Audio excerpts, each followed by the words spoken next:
Hi hello viewers, நான் உங்கள் lucky Fathima. இந்த வீடியோவில் இந்த நஃபர் சொன்ன விஷயம், அவர் இந்த நஃபரை நீங்கள் எல்லோரும் கண்டிருப்பீங்க சோசியல் மீடியாவில். இவர் ஒரு நபி என்று சொல்லியிருக்கிறாரு. அவரை போட்டு கலாய்ச்சி தள்ளிக்கிறாங்க நிறைய பேர். அவர் மன ரீதியாக பாதிக்கப்பட்ட ஒரு மனிதராகத்தான் நான் நினைக்கிறேன். என்ன சொன்னால், அவருக்கு இந்த பார்க்காததை பார்த்ததாகவும் கேட்காததை கேட்டதாகவும் இமேஜ் பண்ணக்கூடிய ஒரு உளவியல் நோய் இருக்குது. அந்த நோயோட பேர் ஹெலுசினேஷன் என்று சொல்லப்படுற நோய். அதை அவரை கொஞ்சம் கொண்டு போய்த்து ஒரு உளவியல் சார்ந்த யார் சரி ஒருத்தர்கிட்ட காட்டுறது நல்லம்ன்றது தான் என்ற கருத்து. இப்போ நாங்கள் இந்த வீடியோவில் பார்க்க போகிற விஷயம் அவரை பற்றி இல்லை. அவர் ஒரு சைட்டில் வைங்க, அவர் பொய் சொல்கிறாருன்னு தான் நல்லா 100% அப்பட்டமாக தெரியுது. இப்படி சமூகத்தில் ஏன் மனிதர்கள் பொய் சொல்கிறாங்க? இறுதி நபித்துவ கோட்பாடு என்ன? நபிமார்களை கனவுல காணலுமா? இந்த மாதிரியான கேள்விகளுக்குரிய விடத்தான் இந்த வீடியோவில் இருக்குது. கட்டாயம் இந்த வீடியோ ஃபுல்லாக பாருங்கள். முதலாவது விஷயம் என்னன்னு சொன்னால், இறுதி நபித்துவ கோட்பாடை பற்றி பார்ப்போம். இது என் வீடியோ அந்நிய மத சமூகத்தை சேர்ந்தவங்களும் பார்க்குறீங்க.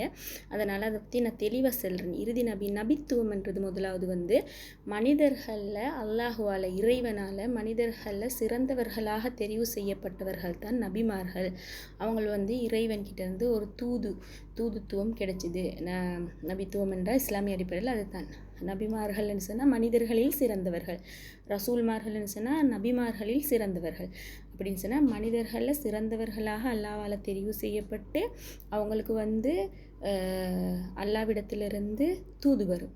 அந்த இறை செய்தி அப்படி அதை வெளியிட்டவங்க தான் நபிமார்கள்னு சொல்கிறேன். அப்போ இஸ்லாமிய அடிப்படையில் 1,24,000க்கும் மேற்பட்ட நபிமார்கள் இருக்கிறாங்கன்றும் 313 ரசூல்மார்கள் இருக்கிறாங்கன்றும் சொல்லப்படுது. சரியா? அப்போ நிறைய நபிமார்கள் வந்திருக்கிறாங்க. ஆனால் இறுதி நபியாருன்னு சொன்னால் முகமது நபி ஸல்லல்லாஹு அலைஹி வஸல்லம் அவங்கன்றது தான் கருத்து. அதாவது அவங்க இறுதி நபின்றதுக்கு ஆதாரம் இருக்கு. அதாவது குர்ஆன்லேயே சொல்லப்பட்டிருக்கு. குர்ஆனில் சூரா அல் அஹ்ஸாஃபில் 33வது, அதாவது 33வது அத்தியாயம் 40வது வசனத்தில் சொல்லியிருக்கிறாங்க. என்னன்னு சொன்னால், முகம்மது என்றவர் யாருக்கும் எந்த ஒரு ஆணுக்கும் தந்தையாக இல்லை. ஏன்னா அவங்களுக்கு ஆண் குழந்தைகள் பிறந்தாங்க, இறந்துட்டாங்க. எந்த ஒரு ஆண் குழந்தைக்கும் ஆணுக்கும் தந்தையாக இல்லை. ஆனால் அவர் நபிமார்களில் இறுதியானவராக இருக்கிறாருன்னு சொல்லி அந்த வசனத்தில் சொல்லப்படுது. அதோட சஹீஹுல் புகாரில் வர ஒரு ஹதீஸ், அவங்க ஒரு கட்டிடத்தை உதாரணம் காட்டி நபி ஸல்லல்லாஹு அலைஹி வஸல்லம் அவங்க கதைக்கிறாங்க. எனக்கும் முன்னே நபிமார்களுக்கும் நான் ஒரு உதாரணமாக கட்டிடம் ஒன்றை சொல்கிறேன். அதாவது ஒரு கட்டிடம் கட்டுப்பக்குள்ள ஒவ்வொரு செங்கலாக வச்சு கட்டுவாங்க. அந்த கட்டிடம் கட்டப்பட்டு ஒரு இடைவெளி இருந்தது. அந்த இடைவெளி ஒரு செங்கலுக்குரிய இடைவெளி. உதாரணமாக அந்த இடைவெளியை பூர்த்தி பண்ண வந்தவன் தான் நான். சரி, அப்போ கட்டிடம் பூர்த்தியாக்கப்பட்டுச்சு. அதுக்கு போகிறோம் நபி அவங்க இல்லைன்றது அந்த சஹீஹுல் புகாரி ஹதீஸின் மூலம் எங்களுக்கு விளங்கிக் கொள்ளலாம். அதோடு பைபிள்லையும் இதை பற்றி சொல்லப்பட்டிருக்குது. ஜோன் 14:16 அதிகாரத்தில் 16வது வசனத்தில் I will send you another கம்ஃபோர்டர்னு சொல்லப்படுது. இதை கிறிஸ்தவர்கள் பரிசுத்த ஆவி என்று சொல்லியும், அதாவது ஒரு ஹோலி ஸ்பிரிட் வருவதாகவும், முஸ்லீம்கள் இந்த வசனத்தை சொல்கிறாங்க. என்னன்னு சொன்னால், முஸ்லீம் அறிஞர்கள் முகம்மது, அதாவது அகமதுன்னு சொல்லப்படுற இந்த முகமது அவர்களைத்தான் குறிக்கப்படுதுன்னு சொல்லப்படுது. அப்போ நாங்கள் இதுகளிலிருந்தெல்லாம் விளங்கி கொள்ள வேண்டும். அதோட ப்ராக்டிக்கலாக பார்க்க போனோன்னு சொன்னால், இறை தூது, அதாவது மார்க்கம் பூர்த்தி செய்யப்பட்டுட்டுன்னு கூட குர்ஆனில் சொல்லப்பட்டிருக்கு.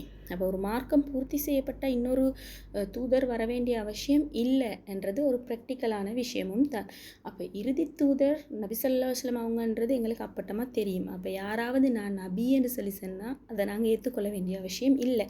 ஆனால் நபியவங்க சொல்லிக்கிறாங்க, எனக்கு பிறகு 30 பொய்யர்கள் இந்த உலகத்தில் தோன்றுவாங்கன்னு சொல்லி. அதில் இப்போ எத்தனை பேர் தோன்றிட்டாங்கன்னு எங்களுக்கு தெரியாது.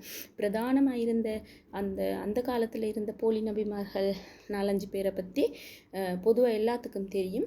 ஆனால் அதுக்கு பிறகு யார் யார் வந்தாங்கன்னு தெரியும். அந்த போலி நபிமார்களை பற்றி வீடியோ ஒன்று வேணுமென்னு சொன்னால் நீங்கள் கமெண்டில் போடுங்க, நான் அதை பற்றின ஒரு வீடியோ செஞ்சு போடுறேன். இப்போ நாங்கள் வருவோம், நபிமார்களை கனவுல காணலுமா? கனவுல காண்றதை பற்றின கதை என்னன்றது. பொதுவாக கனவுன்றது ஒரு மனிதனுக்கு எப்போ சரி கண்ணுக்கு பட்ட உருவம் தான் கனவுல வரும். அதாவது இப்போ நீங்கள் சொல்லுவீங்க, நான் காணாதவங்களெல்லாம் நான் கனவுல கண்டிக்கிறேன். ஆனால் நீங்கள் அவங்கள எப்போ சரி இந்த உலகத்தில் கண்டிப்பீங்க. அதாவது நீங்கள் பஸ்ஸில் போவீங்க, ட்ரெயினில் போவீங்க, பயணங்கள் போவீங்க, நடமாடுற நேரம் எதேச்சியாக அவங்களோட கண்ணுக்கு படுறவங்க கூட உங்களோட மைண்டில் பதிகிற சான்சஸ் இருக்கு. சரியா? ஆனால் நீங்கள் அவங்கள டோன்ட் கேர். நீங்கள் அவங்கள வந்து கேர் பண்ணிக்க மாட்டீங்க. பார்த்து உத்து பார்த்து இப்படி திரிக்க மாட்டீங்க. ஆனால் இன்றைய கண்டு நீங்கள் மறந்துருப்பீங்க. ஆனால் உங்களோட உள் மனசில் ஆள் மனசில் அவங்க பதிஞ்சிருப்பாங்க. அவங்க தான் கனவுல வருவாங்க. சயின்டிஃபிக்கலி நாங்கள் காணாத ஒரு விஷயத்தை எங்களுக்கு கனவுல காண இயலா. சரியா? நாங்கள் இமேஜ் பண்ணுற விஷயம் எங்களோட கனவுல வரும். இப்போ பேயெல்லாம் வருதுன்னு சொல்வீங்களே, நாங்கள் பேயை எப்படி இமேஜ் பண்ணுறோம்? நாக்கை நீட்டிக்கொண்டு, மூக்கை நீட்டிக்கொண்டு, ரத்தம் கொட்டிக்கொண்டு, தலை விரிச்சு போட்டுக்கொண்டு, எது சரி கடிச்சு கொதறி தீண்டு கொண்டு நாங்கள் இமேஜ் பண்ணுறோம். அந்த இமேஜ் பண்ணுறது தான் எங்களோட கனவுல வருதே ஒழிய தெரியாதது கொண்டு வராது. அப்போ நாங்கள் வந்து நபி அவங்க இப்படி இருப்பாங்க, இப்படி இருப்பாங்க, இப்படி இருப்பாங்க இமேஜ் பண்ணால் அப்படியான ஒரு உருவம் எங்களோட கனவுல வரும். அப்படி இல்லாட்டி வந்து நாங்கள் நபி அவங்கள கண்டிருக்க வேணும். அப்போ சஹாபாக்களை தவிர வேறு யாரும் நபி அவங்கள கண்டில்லை.